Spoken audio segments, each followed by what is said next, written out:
It is not the job of artists to give the audience what the audience want. It is the job of artists to give the audience what they need.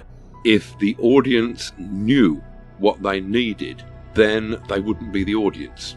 They would be the artists. The greatest art reveals the deepest needs within.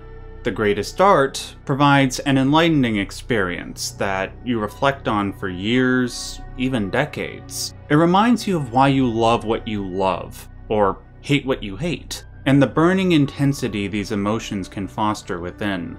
I remember that one of the first artists to provide me with this keen, conscious experience was Alan Moore, widely regarded as one of, if not the, greatest author in the history of comics. I read his works like Watchmen and V for Vendetta at an early age, earlier than I probably should have, but I quickly fell in love with them.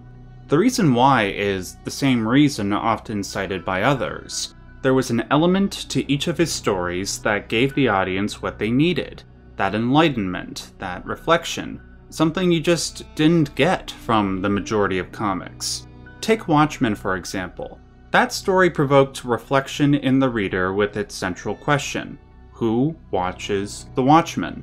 Who regulates the superheroes that we idolize? Should we regulate them? And should we idolize them? Best of all, the answers to questions like these aren't dictated to us. The answers are ones that Moore invites the audience to discover for themselves. When interviewed about V for Vendetta back in 2006, Moore said the following: "I didn't want to tell people what to think, I just wanted to tell people to think." While this ethic carries over masterfully to most of Moore's works, there are, like with most profound artists, works whose value and message is difficult to uncover in the present, but will be treated as revolutionary after many years have passed.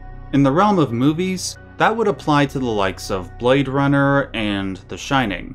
In the realm of video games, that would apply to the likes of Spec Ops: The Line or Nier. For Alan Moore, I would suggest Promethea. I'm of the opinion that the depth of Promethea is equal to, if not greater, than Alan Moore's most beloved works. But unfortunately, even I must admit that depth is very difficult to perceive. Why? Well, where most of his works are primarily focused on narrative entertainment with thought-provoking elements, Promethea is, to use Moore's words, more of a philosophical lecture than a narrative, which will inevitably turn a bunch of people off. Plus, it doesn't help that the content of that philosophy is based in a plethora of obscure, esoteric symbolism, stemming from Moore's religious beliefs as a self-professed magician. Due to this, it becomes difficult to see how a work like Promethea fulfills Moore's self-stated goal as an artist, to give the audience what they need, to elevate their consciousness, and, most importantly, have them do it themselves. But I would like to provide a potential answer to that conundrum. In case you're new to my channel, I will inform you that I often talk about esoteric symbolism, its meaning, and its appearance in popular art. It is because of this that my viewers made me aware of Promethea and have asked me to do a video on it for years. Having now read it, I can confirm that there is a deep message behind all of that symbolism. That message will fulfill a need, one that most people aren't conscious of now, but will be very soon. And the implications of that need are as deep as they are disturbing. I will reveal that message, but in order to do so with perfect clarity, it will benefit us to recap the opening moments of Promethea.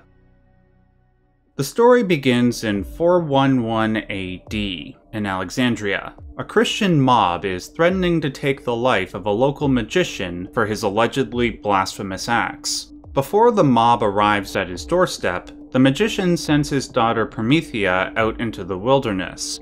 He does this with the promise that the gods will protect her. After wandering for a while in darkness and despair, she is eventually saved by Hermes Trismegistus, a legendary combination of the Greek god Hermes and the Egyptian god Thoth. The story then cuts to 1999 AD in New York City. A young woman named Sophie Bangs is attempting to interview a woman named Barbara Shelley for a college paper. The subject of this paper is a literary figure named, naturally, Promethea.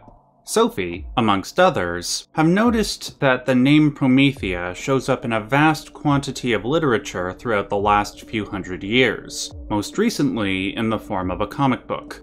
Sophie wishes to know why, and she figured the best place to start would be to interview Barbara, the widow of the last guy who wrote a Promethea comic book. When she arrives at Barbara's house, the interview unfortunately quickly falls apart. Barbara warns Sophie that she does not want to go looking for folklore, and she especially doesn't want folklore to come looking for her. Almost immediately after, Barbara's prediction comes true, when Sophie is attacked by a legendary creature known as a Smee. Though she attempts to escape, the Smee grabs a hold of her ankle and throws her off a bridge. Just when it looks like the end for Sophie, she is rescued by Barbara. But now she has mystical powers and is dressed in fantastical armor. Barbara and the Smee duke it out, but Barbara quickly becomes fatally injured. Thankfully, they manage to temporarily escape from the Smee, which gives Barbara time to explain the situation. Barbara says that she is a vessel for the goddess Promethea. Promethea can manifest herself in the real world through a human avatar, provided that humans' imagination is strong enough. Barbara suspects that the reason the Smee attacked Sophie is because she might be the next vessel. To confirm this, Barbara instructs Sophie to immediately start writing a poem about Promethea. The aim here is to get Sophie in the correct state of mind so that Promethea might use her body as the next vessel. Barbara's suspicions are confirmed.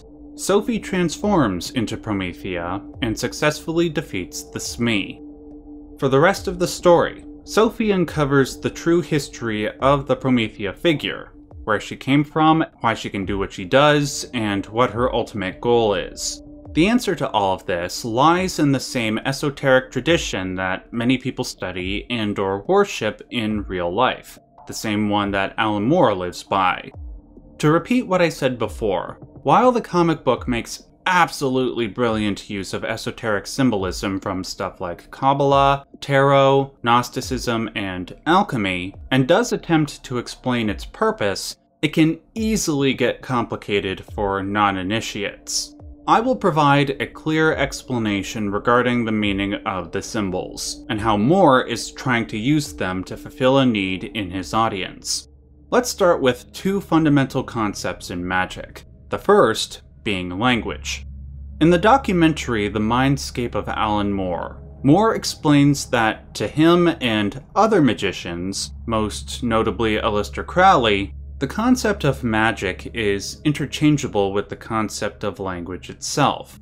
A grimoire, for example, the Book of Spells, is simply a fancy way of saying grammar. Indeed, to cast a spell is simply to spell. Both magic and language have the same goal: to change reality, to change our conscious perception. This is why gods like Thoth and Hermes were not only worshipped as gods of magic, but also gods of language, be it by the Egyptians, the Greeks, or magicians. Of course, reasonable skeptics will say that there is a big difference between speaking words and the supernatural, and that's true. That said, there are instances, Moore would argue, in everyday life where magic and language are indistinguishable. Take the documentary I just cited. In it, Moore talks about the use of language by advertising companies and media conglomerates, and the magical effect they produce. Their magic box of television, and by their magic words, their jingles, can cause everybody in the country to be thinking the same words and have the same banal thoughts all at exactly the same moment. Though this is not the same as speaking words that instantly put somebody into an unconscious trance, the method and the result are more or less the same. The only core difference is the speed. With Promethea, Sophie's use of language to manipulate reality is based in the same idea. The second fundamental concept I will introduce you to is the importance of mind in the world of magic. Before we can utter magic words, create magic symbols, or birth mythical gods, they must first originate in the mind. Then, we use the products of our mind to manipulate the material world around us. Though some might say that one cannot use their mind, and by extension language, to manifest a mythical being like Promethea, and I'm inclined to agree. But the root idea here is worth consideration. Matter is not entirely different from mind, for how else could matter produce mind? And mind cannot be entirely different from matter, for how else could mind move matter? This importance of mind to magic goes all the way back to the aforementioned Hermes Trismegistus, a legendary figure whose works are studied by magicians in real life, including Alan Moore. The first of the 7 core Hermetic principles is the belief that the material universe is mind. Discovering the link between mind and matter, and the extent to which one can use mind to manipulate matter, is one of the chief goals of the magician, as well as Promethea. But why is it the chief goal? Well, by discovering the underlying language that mind and matter operate with, the magician can become indistinguishable from God, theoretically. The conjuring of those words in the mind and the uttering of those words to manipulate reality would work in the same way that it did with the Judeo-Christian God, when he said, "Let there be light," at the beginning of time. To discover that language, however, we must do as the old magicians did: produce symbols, find the common elements shared amongst those symbols, and then use them to map out the world of the mind, of the soul. In doing this, we would discover that magical language which would turn us into gods. So what is the common language? To Moore, one must use these symbols to plot a commonly held pathway to the highest version of ourselves, the highest ideal, what Moore refers to as the self. Then, like I said before, the magician can become indistinguishable from God. In the simplest terms, one's highest self, the self, is God. The magician would become the highest version of the second Hermetic principle. As above, so below. As within, so without. As God is above, God is us below. As God is without, he exists within us as well, in the form of the unrealized self. Promethea shows Sophie's journey to the self in many ways. One way Sophie does this is by visiting the world of the mind, which Moore refers to as the immateria. The concept of immateria features all the historical products of the human mind, including various religious symbols. By interacting with the religious symbols in the immateria, Sophie finds the common language amongst them. First, Promethea makes use of the Hindu chakras as a pathway to divinity. Unfortunately, I cannot show you these images uncensored because the chakras are triggered through a sexual act. All you need to know is that through the sexual act, a brief experience of the self, of God, of ultimate reality, is attained. When Sophie witnesses God at this moment, God takes a certain form, that of a quote-unquote hermaphrodite. Now, speaking of the common language shared across religions, the divine hermaphrodite is of utmost importance in the magical tradition as well as mainstream religion. The ultimate reality of Brahman in Hinduism has a hermaphroditic character, for it is the source of all reality. Male and female originated from Brahman, and the Hindu androgynous gods, Ardhanarishvara and Vaikuntha Kamalaja, are equated with Brahman. Moving on. One of the most famous symbols in magic and the occult is that of the hermaphroditic Baphomet, who, to its creator, Eliphas Levi, was a representation of the infinite, of ultimate reality. His citation in the Promethea comic proves his influence on Moore's thinking. The divine hermaphrodite is also a concept in Jewish Kabbalah, the esoteric tradition that had the greatest influence on the Promethea comic. Throughout the story, we see the tree of the Sephiroth pop up. This tree was the form that the primordial hermaphrodite Adam Kadmon took when he was formed by God in the Void at the beginning of time. Kadmon's form unfolded from the ultimate reality of Kether into the other 9 vessels. Again, none of this is made explicit. The use of hermaphrodites to signify ultimate reality might have gone over a lot of people's heads. Nonetheless, Moore not only understood it, he uses his thorough knowledge of magic to show how other maps to the self exist in other religious traditions, and how they can be layered on top of the paths laid out in Hinduism and Kabbalah. Take tarot cards for example. It is common knowledge in Hermetic Kabbalah that the 22 cards in a tarot deck can be laid on the 22 paths between the Sephirotic vessels. By going through these pathways, Sophie, as well as the magician, goes through an archetypal journey of development, culminating in the end goal of ultimate reality, of Kether. I have no doubt that Alan Moore viewed his Promethea comic in a similar way, given that the story unfolds in 32 chapters.